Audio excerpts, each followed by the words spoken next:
What up, world? It's your boy Big Billy, aka the Pac Mac. Happy Wednesday.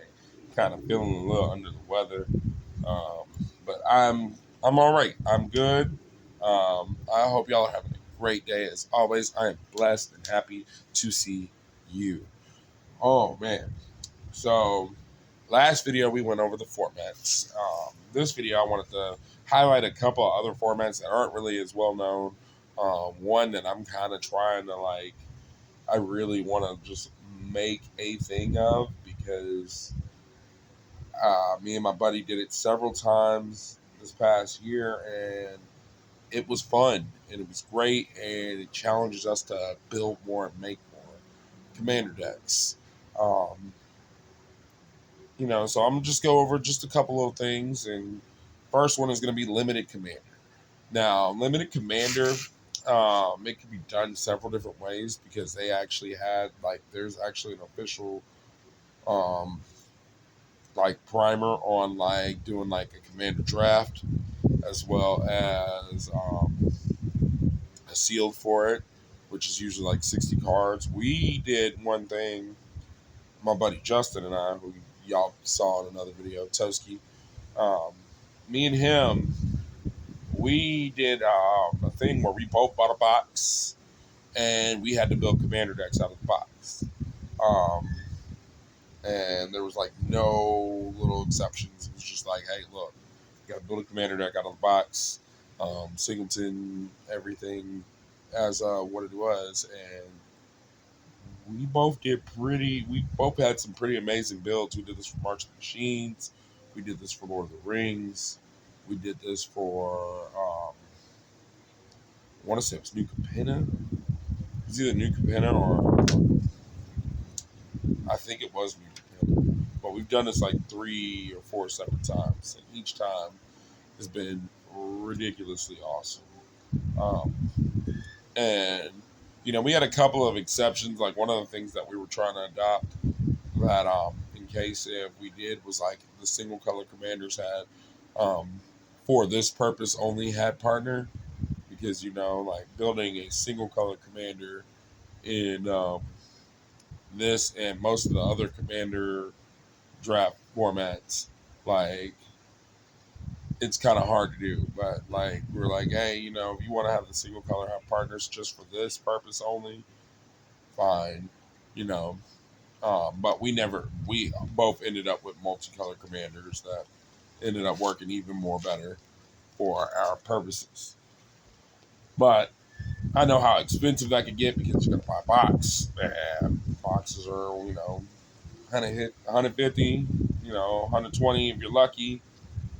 But and that's for a standard set box, and then like Lord of the Rings, that fool still owes me for that box. Thank you for money. But limited commander, another way to like put everybody on kind of an even playing field. Um, I actually want to do that sometime in the near future with a lot of my buddies if they're all willing to pony up. Like we can all try to go split a case and sit there and do that, and it just will be fun. And then we can just sit there and be like, all right, we'll make 10 upgrades at a time, and kind of keep like a running like league or something. I think it'd be fun.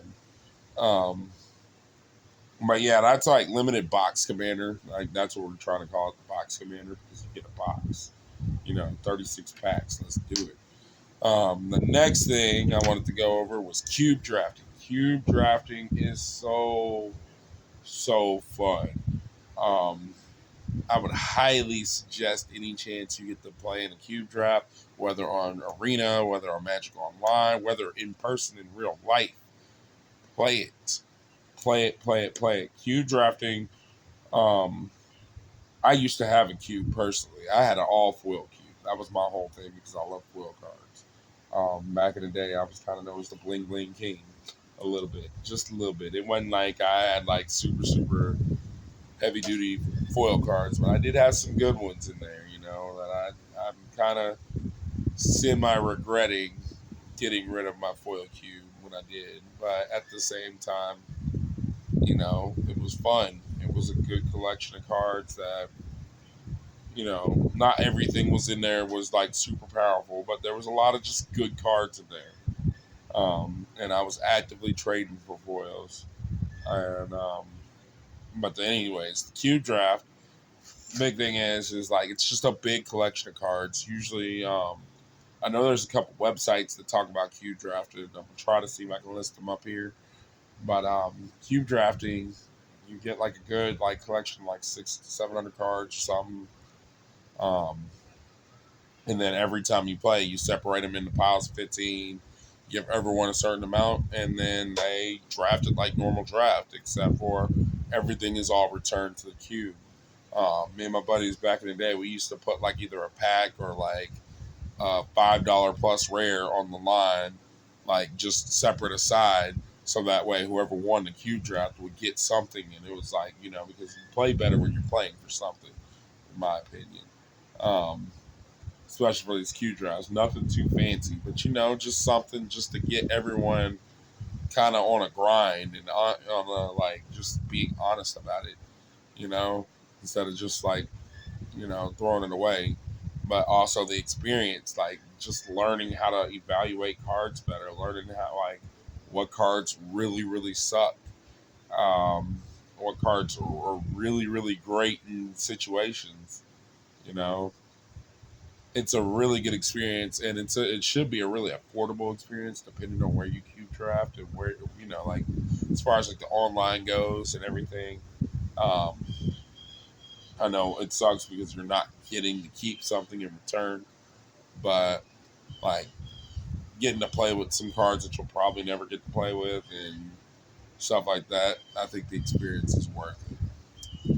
Now, with that in mind, my personal preferred formats, like I said, I've always said this first. I'm a limited player first. Any chance I get to draft and get to play sealed, get the cube draft, do anything limited wise, I am like, sign me up, like for real. Because once again, I'm a hustler.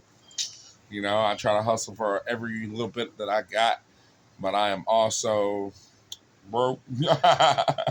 So I like playing limited, and unfortunately, with playing limited, it is. I wouldn't say it's a lot more money intuitive. It's a lot more like, I gotta sit there and like pay 20, $30 every time I want to play in a draft or play in a seal, you know. But also at the same time, like everybody's on an even playing field. I'm playing a fair field, and it's relying on everyone's luck and skill. And my luck's okay, but my skill's pretty decent. And I will bet on my skill every time, any chance I get. Like, put me in a limited format, and I do decent to really good. I mean, sometimes I fall off, because I do tend to play a little greedier than some. But limited is just where it's at. But otherwise, I mean, I have the abilities to build a couple modern decks, and I do play modern. I'd say that's probably the more competitive format that I'll play, besides limited, is modern. Um, like if there's a big modern tournament coming up, I will try to sign up and get into it, depending on how confident I feel in living in at the time. Living in is the main modern deck I'll play, but doesn't mean that I don't have the pieces to build something else. Um, what else? I do have a popper deck, so if anyone's feeling froggy and I happen to bring it, I will play popper. Otherwise, that like I play commander for the most part, almost exclusively, to an extent, because it's the most casual format there is right now. I know, like a lot of people, there's a handful of people that play kitchen table, and don't get me wrong, I don't mind going to kitchen tables and playing kitchen table. I'll probably just take 60 cards out of a commander deck and play, and just be like, yay, we're playing, because I just want to play, or I'll borrow a deck, But for the longest, I miss the days back in the day when I played standard more prevalently, because whenever I was out in California for a while, the local card shop, everyone there played Yu-Gi-Oh. Everyone, like everyone at the card shop played Yu-Gi-Oh. It was crazy, and it was fun because I made it my personal mission to try to get more people to play Magic. And by the time I left, a lot of people were playing a hodgepodge of card games. But I did slowly, one by one, was sitting there telling them, I'm like, it sucks because you can't, like in Yu-Gi-Oh, you can't just buy a handful of packs and build a deck. While Magic, I can do that, you know. And one of the things that's kind of like steered me away from kitchen table because as I was getting more people to play Magic, they were like, well, don't you have like actual like big, awesome decks that you can play with and stuff? And I'm like, I do, but you know, I'm gonna play just all this stuff that's in standard right now. And that was around the original Ravnica when it came out. And I was like, no, I'm gonna stick with this, like my original Ravnica stuff, well with the current stuff in standard, and play against whatever y'all bring. I don't care. I want y'all to play, you know. And that's what kind of pushed me away towards kitchen table. Not saying that I couldn't play kitchen table because I had a pretty mean mono black discard deck at the time. It was playing Dark Rituals, Ill Gotten Gains with Grim. If you know what I'm talking about, like yeah, it was pretty disgusting at times, but it kept me wanting to play like just what everyone's playing currently, rather than playing all this old stuff and pulling out Ancient Evil, and just trying to keep up with everybody and making sure it's accessible to everybody. And then Commander came out, and personally, with Commander, I actually didn't like Commander at first, and that was back in the EDH days. Um, and I didn't like it. I tried my hardest. Um, I think my first commander deck that I personally built was Doran the Siege Tower, which was fun. I might have to build that again, just so that way I can, because my stance on commanders completely changed, and it actually changed like 2 to 3 decks later. Uh, when I built original mono green Omnath, and that deck slapped. That deck slapped so hard, and it was before the original Emrakul ban. But like between that and Greater Good, and just like playing big stompy, big green stuff, like I would sit there and dominate a lot of tables, and it was just fun. It was fun. It was fun. It was fun. Um, since then, like I went and built on quite a few decks after that. Building like Reaper King, which is a really really fun deck if you build it right. And like nowadays, like that deck would be even more amazing. I just, you know, I build stuff and then I end up taking it apart and building it again, taking it apart, and then between life and random things happening, which yeah. But lately, I've gotten a good stable of decks. My commander, it seems like I can always find people playing commander. Whether they play CDH or whatever, I mean, I'll play against anyone playing CDH, and I'll just be like, all right, well, I got to step my game up at this table, you know. While if I play against other people, I've got tons of precons that I usually get too. I try to get at least a precon from every set, at least one from every set, and some cases I'll get a couple, but for the most part, like I'll get a precon from every set. Which reminds me, everyone's asking me, how many commander decks do I really have? And right now I've got like a rotation of about 15, not counting precons. I'm saying it's about 15. And there's some of them that are in construction right now, like my Mimeoplasm deck. Um, that one's definitely in construction because like after finally getting a chance to rebuild it and get quite a few of the cards that I needed for it again after my bag with a lot of my stuff got stolen. Um, I decided to go ahead and rebuild it again. A buddy of mine actually gave me a masterpiece breeding pool just so I could build that deck again because he was like, I know that was your baby. And honestly, that was my favorite commander deck for the longest, and still probably is. I like the concept of it. It lets me play my favorite colors in Magic. Um, one day I will do a deck tech on it once I finally rebuild it and figure out which way I want to go with it. But I did recently take it apart and just trying to just keep building and keep being,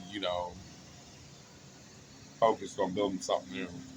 Because sometimes I've got like a pile of I got a Tatsunari pile that's just sitting in a box somewhere that is all like some heavy stuff. That's where my like only copy of Meat Hook Massacre is. And I happened to one day on my TikTok, if you go check it out, the Pac Mac, um, I happened to pull a foil borderless Meat Hook Massacre. I think I did that on a live or something. It was crazy. I don't know. I don't know, but I mean, like, I only got one of them things, and I was just like, yeah, we're gonna just set that aside and keep that and be cool about it. Um, Same thing with, I mean, the pile just like it's just a good pile of stuff.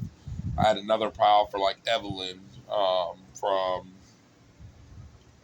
what you call it? What's that? New Capenna? Yeah, and I got like two foil etched Evelyn, so I can like try to build that. And I wanted to build it for the longest, and I never did. But then some things just like jumped up and took precedence. Like I finally decided to build Voja, and I mean that deck. It's great. It is the boogeyman. It's a boogeyman like it normally is. I mean, like who would put Ward 3 on a card? Just trying to be funny. I don't know.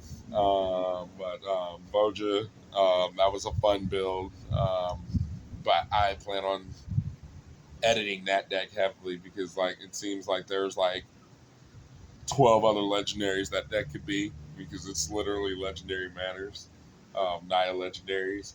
What else? I also built recently. I built Mr. House, and Mr. House is a house. Like that dude is great. That deck is fun. Um, it's probably my one of my funnest builds and the build that I'm really happy to be playing lately because it also plays attractions and yeah, still trying to figure out which deck I'm gonna deck tech this Friday. I'm gonna go through and look through and pick something out after I upload this video. But I just wanted to say thank you so much for taking your time and spend a little bit of time with me. Um, I hope you like, comment, subscribe. If you got any questions, comments, concerns, ideas, please feel free. Hit me up. Holla at your boy.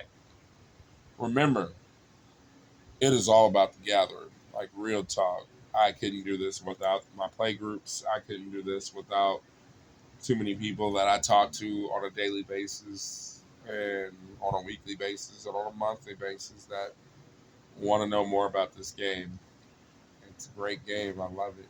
And yeah, get a chance, hit me up, holla at your boy. Peace.